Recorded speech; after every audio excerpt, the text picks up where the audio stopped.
Hierdie is Landbou Weekblad se weervernoot-video vir Hopefield Darling. In kort, humiditeit bereik hoogtepunte teen 100%. Swamdruk is hoog. Hier is die besonderhede.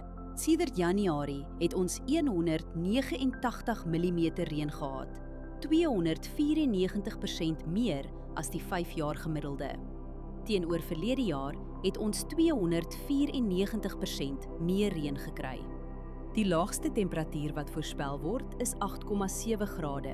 Die hoogste is 21 grade.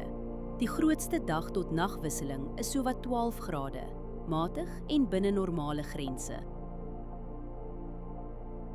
10,2 mm reën word die week verwag. Reën van hierdie omvang spoel spuitresidue af. Die meeste dae is winderig.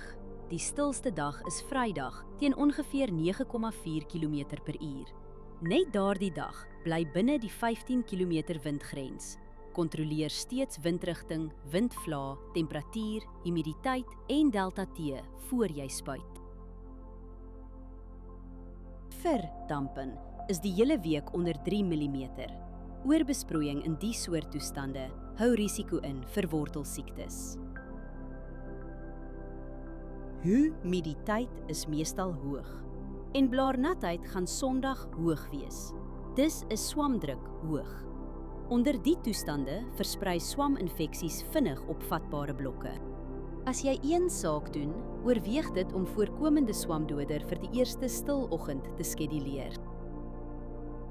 Hierdie weerinligting is gebaseer op werklike data vanaf meetstasies. Die data word deur TerraClim skoongemaak en geverifieer. KI-interpretasies word deur grondwaarheidsdata onderlê, aangedryf deur Villa Crop Protection. Hierdie verslag is met die hulp van kunsmatige intelligensie gegenereer en is nie professionele advies nie. Gaan na weather.villacrop.co.za en kies die weerverslag vir jou streek.